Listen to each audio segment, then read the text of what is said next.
This is Sridhar Kadari, senior journalist, managing editor, V media news. జెన్కోలో ఎస్సీగా పనిచేస్తున్న పివి నాయుడు కుటుంబ సభ్యులను కలవబోతున్నాము. వాళ్ళ కుటుంబ సభ్యుల గొప్పతనం ఏంటి అనేది వాళ్ళని అడిగి మరిన్ని వివరాలు తెలుసుకుందాం.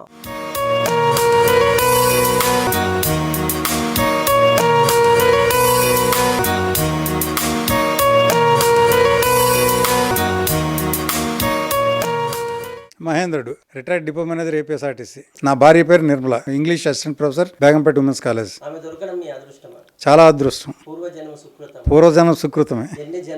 ఎన్ని జన్మలకైనా ఆవిడే కావాలి. అండర్స్టాండింగ్ లెవెల్స్ అంటే ఒకరినొకరు బాగా అండర్స్టాండ్ చేసుకుంటాం. చిన్నప్పటి నుంచి మాకు పెళ్ళి అవ్వక ముందు మాకు కొద్దిగా పరిచయం ఉంది. ఆ పరిచయం బంధుత్వంకి దారితీసింది. మా ఫాదర్ కి వాళ్ళ ఫాదర్ కి ఫ్రెండ్షిప్, మా ఊర్లో ఆ ఫ్రెండ్షిప్ ద్వారా మాకు అలాగా కలయిక జరిగింది. చాలా ఎక్సలెంట్ గా పాటిస్తుంటారు. కుటుంబ ధర్మం, ఉద్యోగ ధర్మం రెండింటికి వర్క్ లైఫ్ బ్యాలెన్స్ అంటారు దాన్ని. సో దాన్ని ఎక్కడ కూడాను అటు కుటుంబాన్ని విస్మరించడం, ఇటు ఈ వర్క్ ని కొంచెం పక్కన పెట్టడం అన్న క్వశ్చనే లేదు. రెండు ఈక్వల్ గా సపోర్ట్ చేసుకుని వెళ్తుంటారు. నేను ఆర్టీసీలో దాదాపు ఆల్మోస్ట్ మా పిల్లల్ని నేను వదిలి 2008 వరకు మేము విజయనగరంలో కలిసి ఉండేవాళ్ళం. 2008లో నేను హైదరాబాద్ లో నాకు జాబ్ ట్రాన్స్ఫర్ అయింది. ఆమెకి కొల్లాపూర్, నాగర్ కర్నూలు దగ్గర కొల్లాపూర్ ఇద్దరు పిల్లల్ని ఆమె దగ్గర పెట్టుకొని ఇంత పైకి తీసుకొచ్చి తర్వాత నేను హైదరాబాద్ మళ్ళీ రావడం, హైదరాబాద్ లో 3 years ఉండి మళ్ళీ నేను విజయవాడ పోవాల్సి వచ్చింది. అప్పుడు కూడా ఇద్దరు పిల్లల్ని ఆమె బాగా దగ్గరుండి తీర్చిదిద్దే బాధ్యత ఆమె తీసుకుంది. డాక్టర్ నిర్మల,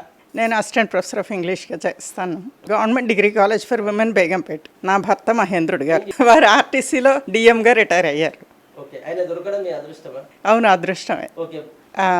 నేను మ్యారేజ్ అయ్యే టైంకి డిగ్రీ డిస్కంటిన్యూడ్తో టీచర్ ట్రైనింగ్తో మ్యారేజ్ అయింది. తర్వాత గవర్నమెంట్ పోస్టింగ్ వచ్చింది టీచర్గా. అప్పటి నుంచి డిగ్రీ కంప్లీట్ చేయడం కానీ, ఎంఏ ఇంగ్లీష్ చేయడం, తర్వాత జేఎల్ పోస్టింగ్కి సర్వీస్ కమిషన్ రాయడం, తర్వాత డిఎల్గా ప్రమోషన్కి మళ్ళీ సెట్ క్వాలిఫై అయ్యి డిఎల్ ప్రమోషన్ రావడం కానీ, డాక్టరేట్ చేయడం, ఇవన్నిట్లో తన సహకారం లేకుండా నేను చేయడానికి స్కోప్ లేదు. Definitely he's a major part of my success. Definitely he's a strong pillar. నేను చదవడానికి ఎప్పుడు తను ఏ రోజు కూడా దానికి హర్డిల్స్ కానీ ఎటువంటివి సృష్టించడం అనేది లేదు. Encouraging always. అండ్ తర్వాత నేను ఇంగ్లీష్ లిటరేచర్ చూస్ చేసుకోవడానికి కూడా హీ ఈస్ ది రీజన్. ఎందుకంటే మాకు ఫ్యామిలీ ఫ్రెండ్స్ కాబట్టి మ్యారేజ్కి ముందే తను వచ్చినప్పుడు నాన్నగారుతో డిస్కషన్ అయ్యేటప్పుడు బిఏ ఇంగ్లీష్ అప్లై చేయించండి అని చెప్పడం, ఆ రకంగా ఇంగ్లీష్ లిటరేచర్ డిగ్రీ నుంచి తీసుకోవడం, తర్వాత ఫర్దర్గా నాకు ఇంకా ఇంగ్లీష్ లిటరేచర్లోనే డాక్టరేట్ చేయడం అది కన్ఫర్మ్ అయింది. సో ఆ రకంగా తను హెల్ప్ చాలా ఉంది. కాకపోతే ఆర్టీసీలో ఉండడం వల్ల తను టైం ఎక్కువ ఇవ్వలేకపోయేవారు ఇంటి కోసం. ఇద్దరు పాపలు, పెద్ద పాప సుష్మా, తాను సాఫ్ట్వేర్ ఇంజనీర్ గా చేస్తుంది. తనకు మ్యారేజ్ అయింది. మా రిలేటివ్స్ లోనే అబ్బాయికి ఇచ్చాం. ఇద్దరు సాఫ్ట్వేర్ లో చేస్తారు. చిన్న పాప రమ్య, తనది మెడిసిన్ కంప్లీట్ అయింది. డాక్టర్ రమ్య. I'm doctor. మా ఫాదర్ పేరు మహేంద్రుడు, మా మదర్ పేరు Nirmala, retired RTC depot manager. Mother assistant professor in Begumpet women's degree college. Work ethic వాళ్ళు ఎప్పుడూ అంటే అబ్బాయి వాళ్ళ కూడా వెళ్ళాలా, మళ్ళీ వర్క్కి వెళ్ళాలా, మళ్ళీ చేయాలా అని ఎప్పుడూ అనుకోలేదు. They were always dedicated to their jobs and I really appreciate that about them. Because నేను ఇంకా జాబ్ స్టార్టింగ్ స్టేజ్లో ఉన్నాను కాబట్టి I know how difficult it is to show up every day at work. And it's really admirable about them. మా సొంతక్క Sushma, she is my best friend. నాకు ఏ problem వచ్చినా సరే అక్కతోనే వెళ్ళి చెప్పుకుంటా.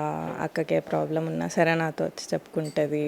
She is more like my friend than my sister. చిన్నప్పటి నుంచి కూడా, చిన్నప్పుడు ఒకసారి పిలిచి 6th క్లాస్లో అనుకుంటా చెప్పింది, మనం ఇంకా ఇలాగా కొట్టుకోకూడదు, మనం సిస్టర్స్ బెస్ట్ ఫ్రెండ్స్, సో నీకేమున్నా సరే నాతో వచ్చి చెప్పాలి.